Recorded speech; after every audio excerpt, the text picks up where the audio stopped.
This show is brought to you by Manscaped. Use the code AFTV for 20% off your order and free shipping at manscaped.com.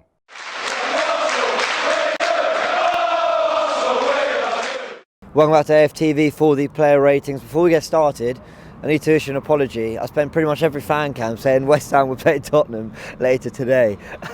So no, it's tomorrow, or whenever you're watching this. It's on the Sunday. You know, this comes out on Sunday, so it's later today now. Oh, for God. Anyway, let's just roll with it. I'm I'm not used to the job. I'm normally on your side. Anyway, let's get into the player rating. I can't believe I forgot that. Let's get to the player ratings. I think a lot of performances we're going to be proud of today. Let's start with Leno, who came in for Ramsdale. A bit of a shock. No one was expecting that going into it. We found out this morning. How did Leno do? Let's be real. It was a shock, but I think it was more disappointment that Ramsdale was at, because this season he's been so key to how we play. Sure. That I think that's one of the positions we thought, shit, if we get an injury there, then things might change. Mm-hmm. Obviously, it's only one game. Leno did exactly what needed to be done. Obviously, his distribution is not as good as Ramsdale's, but I think his leadership from the back was. He kicked long when he needed to kick long. Mm-hmm. He passed short when he could pass short. I think that was a criticism of Leno pre-Ramsdale. Yeah. You know, sometimes it was always just, you know, he was either kicking it long or keeping it at the back, losing possession and whatnot. He seems to have, you know, taken the drop from first team to backup keeper well, and you know, credit to him today. That last save from Coutinho as well. You know, I haven't watched it back, so I don't even know if it was on target, but he saved it from where I was, and he dealt with it. Yeah, for that I'll give him an 8, because he came in pressure, and like I said, it was a disappointment that Ramsdale was out, but in the end we don't rue that. Love it. Leno for 8 and his clean sheet. Well done to Leno today. Cedric. Good again. He's efficient. A couple of times maybe caught out of position a little bit, you know, a little bit up top, you know, but that's his job as well. His job is to aid the attack. As to, you know, obviously Tierney then slots in. But again, you know, we're not really missing Tomiyasu as much as we thought we would. Yeah. And that's not like Ramsdale, where it's just been one game. Tomiyasu's been out for an extended period now, and Cedric's come in and done the job. Earlier in the season, we would have been talking about we need a backup right back. I think in January, DJ Spence was rumoured. Yeah. At the end of the day, you know, we've got the right back out at Lincoln. Oh yeah, Norton Cuffy. Yeah, so he's another one that can come in and then be the third choice. Yeah. Cedric's 30, turning 31. So I think at the moment I'm happy with the right back position. Yes, looking all right. What was the rating, Cedric? 7. 7 for Cedric.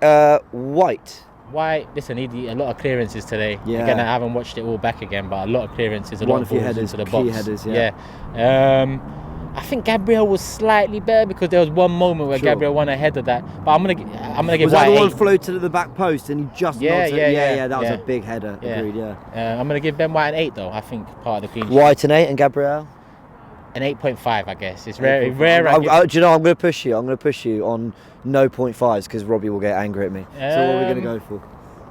It's mad to give him a 9, because it's not like. Well, you say that clean sheet, dealt with everything well, distribution was good. One of his better games in recent weeks, Gabriel. He wasn't caught on the ball like he has been. All right, cool. 8, we'll give him a 9. Love it.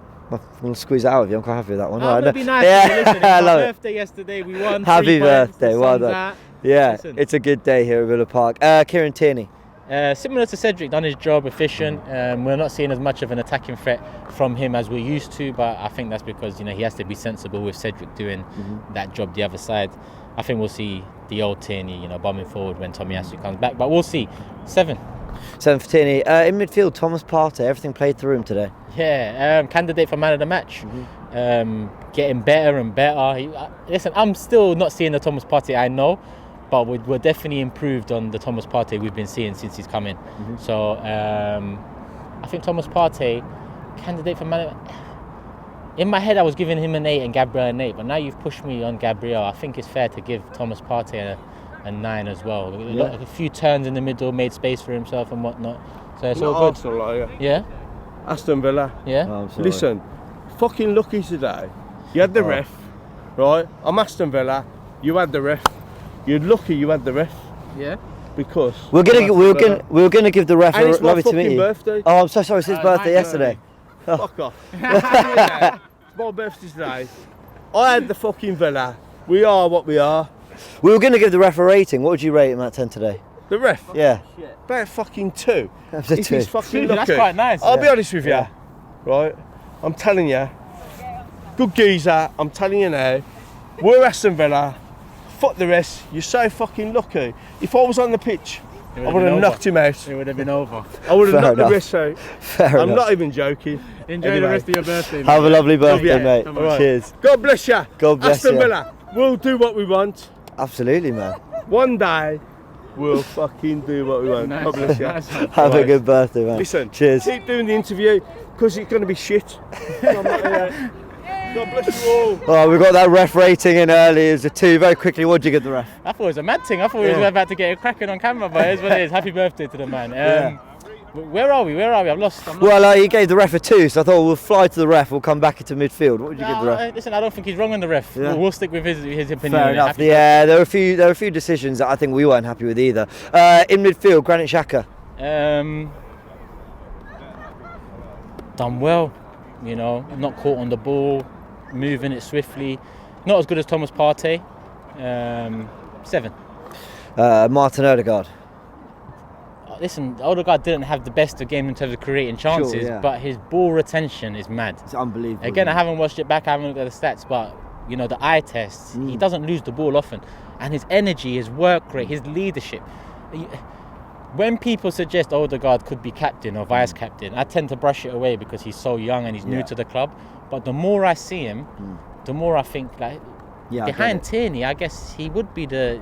People might say Gabriel, which is a choice, but I'm seeing a different sort of character from Erdogard, leadership from Erdogard. He's so vocal. He's not scared to shout at players, whether they're 29 or whether they're 19. So for me, Erdogard today, 7. I saw moments in the away end. Obviously, we're in the away end. When Saka and Erdogard combine down our side, they go out for a throw-in or whatever. He's very quickly. He's kind of multiple, pointing at multiple people at once. Saka, you go there and I'll cover here, and Laka comes across, and you can see he's being the Arteta on the pitch, because Arteta's miles on the other side of the touchline and Odegaard's carrying out the instructions. So I think what you say about him being a potential captain, I think is absolutely spot on. Yeah, credit to him, man. He's came in under pressure like a lot of players did last summer, and he's picked it up, and he's kept Emil Smith-Rowe out for large periods. He's the top goal scoring midfielder in the league. It's a very good point. Bukayo Saka gets the goal, wins us the game. Kicked out of the game though. Oh my god! Kicked out of the game. I'm going to give Saka an 8 because he got the winner, and he's such a strong lad as well. I don't think people know how often he's kicked and ran through, in 90 minutes, and he still comes back and he picks himself up. He's very brave. He just gets on with it. He knows what he's going to get, and he'll still keep trying. Yeah, Tyrone Mings is nearly twice the size of him. Both going in for pretty much a 50-50, and he's not scared. Martinelli does similar. For me, Saka 8 today because he got the winner, but pretty much kicked out of the game in all other aspects.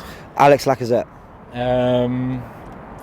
People are going to say I've got an agenda. People are going to say I'm overly critical, but a 5 for me. I just think he looks tired. That is fair, to be honest. Yeah, I think he looks tired. I think when he gets opportunities, he doesn't take them opportunities.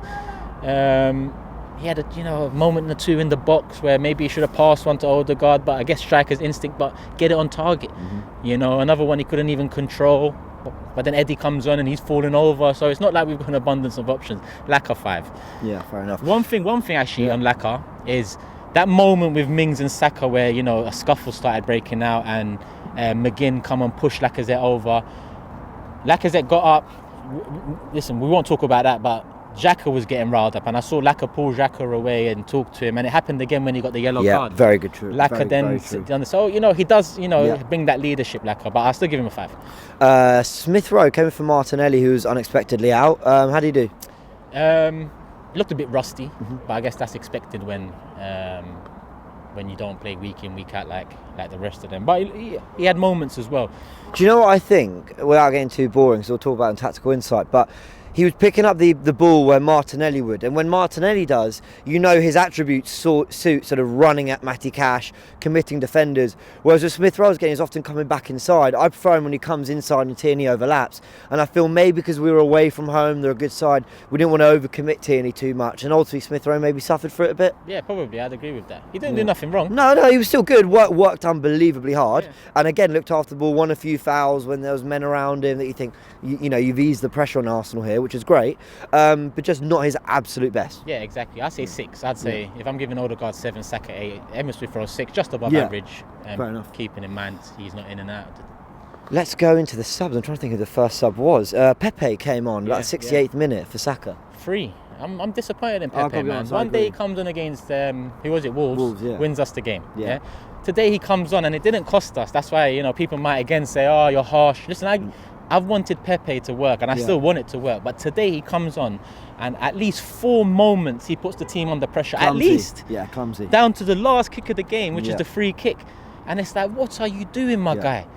You like, come on. Like, obviously, this is what Arteta doesn't like in you. Yeah. So you even having that cameo, it's like, now I don't expect to see you for, well, we're not playing No, for it's a a few good weeks. point. If but- anything, the cameo's done more damage potentially. Listen, I love Pepe, and I do think he gives his all. People are very quick to go, "Oh, he's lazy, doesn't work." I disagree. I think he works. I think he tries, and I think the star quality's there, but he could just be so clumsy sometimes. Yeah, exactly that. So I was very disappointed, man. 3. Fair enough. Eddie Nketiah. Eddie comes on. I expect more from someone who doesn't really play much in terms of energy. He doesn't run, like, he chases lost causes with the balls, but he doesn't help coming back. And then when he gets a chance in the box, he's falling over. Then he gets another chance on the left-hand side and he runs past the ball. And for me, Eddie is what he is. I know what Eddie is, and we're not going to get what I want to get out of a striker from him or Laka. But I just expect a bit more 4. Let's go to who else came on? Oh, Rob Holding, the famous 5-4-1 to see it out. Not enough time to really rate Rob. Yeah. I'll say, not applicable for him. But even in that 5 minutes, I suddenly felt better about dealing with their crosses into the box and stuff. Even though we dealt with them all right, I am glad Arteta's using that last 5-10 minutes to do things like that. Yeah, Arteta's maturing a lot. He's learning. And Well, so let's go on to the Arteta rating then. Arteta rating, I guess the team picked itself with those injuries. Or maybe you say Pepe and Emile Smith-Rowe is a debate, but I'd say in terms of what Arteta knows and likes from what we've seen this season, Emile Smith-Rowe was the only one slotting in there. Substitutions didn't really work out well, like we've just discussed. It didn't really change the swing of the game. Aston Villa still applied pressure until Rob came on, and then I think that was a realisation that we're going to be pegged back. Sure. All hands on deck. Arteta 8. Yeah, I think that's absolutely fair enough, because ultimately for an hour of that game we were in cruise control, and even when you take the emotion out of it, that last half hour, they didn't really throw anything at us. We actually dealt with a lot of what they threw at us very, very well.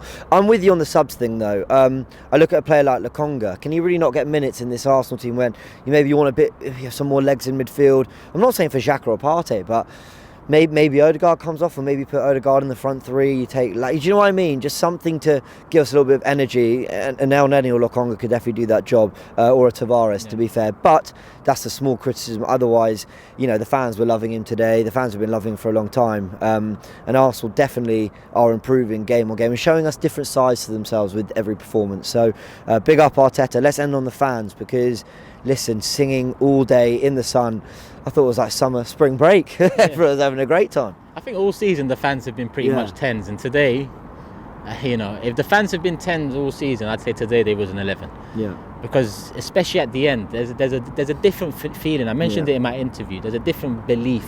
Agreed. The fans, stayed about 20 minutes after. Still singing. Appreciating the players. And the players stuck around a bit longer, didn't they, to really soak it in. Even down to every player went in, and I look over and you just see Ramsdale there with one other guy just still looking like, and still he even appreciates the fans and Arteta, when he first came in, said I've got to connect the fans with the club again, and he's done that. Absolutely. Whether he gets top 4 or not and moves us on forwards, that's what that we'll see. But he's definitely connected us back to the club. Fans, 10. Completely and utterly agree with that. Let us know your player ratings in the comments below. Like this video if you enjoyed it, subscribe to the channel if you haven't yet, and look out for all the content that's going to be coming from Sunday and Monday as well. This is coming out on Sunday, I keep forgetting that. That's coming out from Monday. Tactical Insight, Bias Premier League, all that. We'll be reviewing this game and looking at how Arsenal have been doing the last 6 weeks as we go into a big international break. Arsenal can get their rest, go again against Palace in a couple of weeks' time. Well done, Arsenal. We're out.